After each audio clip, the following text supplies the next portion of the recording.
खटीमा क्षेत्र में फिर चलने लगा है अवैध मिट्टी खनन का कारोबार। खटीमा क्षेत्र के 17 मिल चौकी क्षेत्र के अंतर्गत नौसर, जादवपुर और अन्य ग्रामीण क्षेत्रों में मिट्टी खनन माफिया अवैध मिट्टी खनन का खेल कर रहे हैं।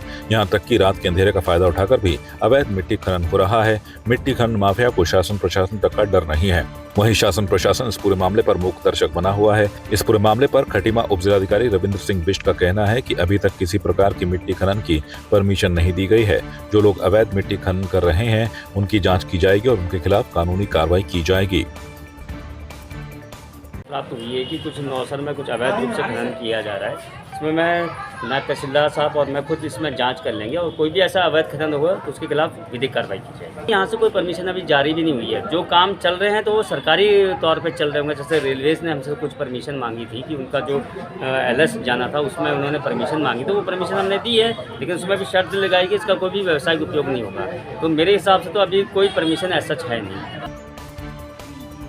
मसूरी नगर पालिका प्रशासन ने मसूरी हैम्पटन कोर्ट स्कूल जाने वाले मार्ग पर शाम के समय चेन लगाकर बंद कर दिया, जिससे स्थानीय लोगों और छात्रों को भारी परेशानियों का सामना करना पड़ा।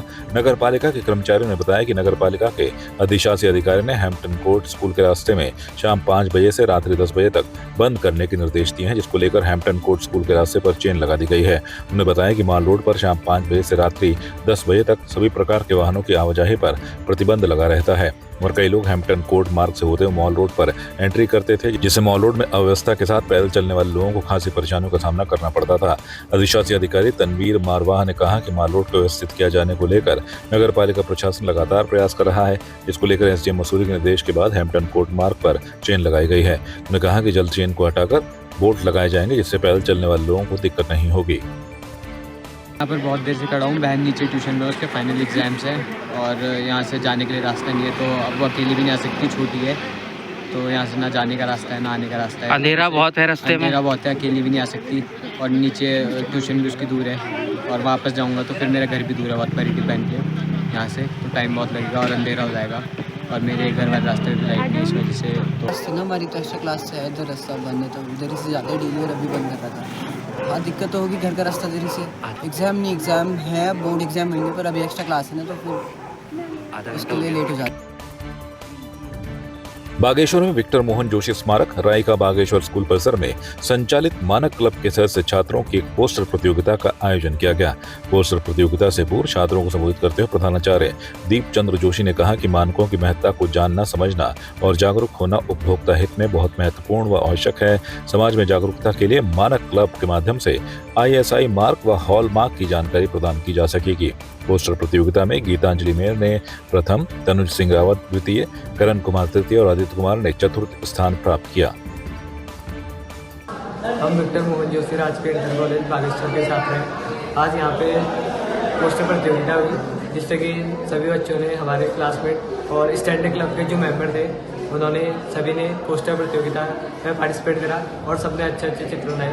तो इसका जो मुख्य उद्देश्य है, तो स्टैंडिंग क्लब का जो मुख्य उद्देश्य है वो है हमारे मार्गों को, एग मार्ग, हॉल मार्ग और अनेक मार्गों को पहचानना कि, और किसी चीज़ की क्वालिटी को पहचानने के लिए हमको सबसे पहले मार्गों के बारे में बहुत सी जानकारी रखना चाहिए, जिससे कि हम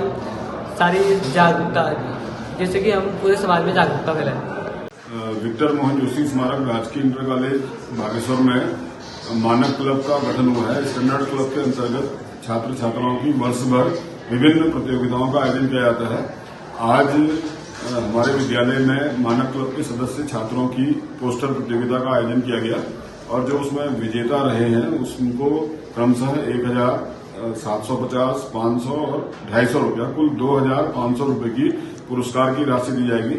मानक क्लब के गठन होने का उद्देश्य ये है कि छात्र छात्राएं इसके प्रति अवेयर हो, स्वयं भी अवेयर हो और अन्य लोगों को अपने घर में, परिवार में, समाज में, गांव में सभी लोगों को, ये विद्यालय के अन्य छात्र छात्राओं को भी ये अवगत कराएंगे कि हमें उचित गुणवत्ता की वस्तुएं खरीदनी चाहिए जो मानकों में खरी उतरती हों, मानकों में खरी हों। हमें ISI मार्क, हॉल मार्क, इनकी जानकारी होनी चाहिए। हमें कोई एक्सपायरी डेट का सामान नहीं खरीदना है और उचित गुणवत्ता का खरीदना है। इसी उद्देश्य को लेकर मानक क्लबों का गठन हुआ है और इससे बच्चे स्वयं जागरूक होते हैं और वो अन्य लोगों को भी समाज में जागरूक करते हैं। पिथौरागढ़ में हो रही प्रादेशिक सेना की भर्ती के लिए देश भर के युवाओं को हुजूम उमड़ पड़ा है। उत्तर प्रदेश, मध्य प्रदेश, उड़ीसा, झारखंड, महाराष्ट्र और राजस्थान सहित कई प्रदेशों से युवा टैक्सी और बसों के जरिए पिथौरागढ़ पहुंच रहे हैं। हालत यह है कि पिथौरागढ़ जिला मुख्यालय में हर तरफ युवाओं की भीड़ दिखाई दे रही है। कई युवा तो सड़क, पहाड़ और खेतों में ही रात गुजार रहे हैं। इस दौरान युवाओं ने बताया कि एक और जहां टैक्सी संचालकों द्वारा टनकपुर और हल्द्वानी से पिथौरागढ़ पहुंचने के लिए उनसे मनमाना किराया वसूला जा रहा है। पिथौरागढ़ के जिलाधिकारी विनोद गिरी गोस्वामी ने बताया कि शहर के 30 विद्यालयों में युवाओं के रहने की व्यवस्था की गई है। साथ ही 18 जगह लंगर लगाए गए हैं, जहां अभ्यर्थियों को निःशुल्क भोजन वितरित किया जा रहा है। जिलाधिकारी ने बताया कि 100 से अधिक बसों के साथ ही 250 के आसपास टैक्सियों को युवाओं को मैदानी क्षेत्र से लाने और छोड़ने में लगाया गया है। जिलाधिकारी ने बताया कि 22 और 23 को उत्तराखंड राज्य की भर्तियों में पहुंचने वाले अभ्यर्थियों के लिए भी समुचित व्यवस्था की गई है।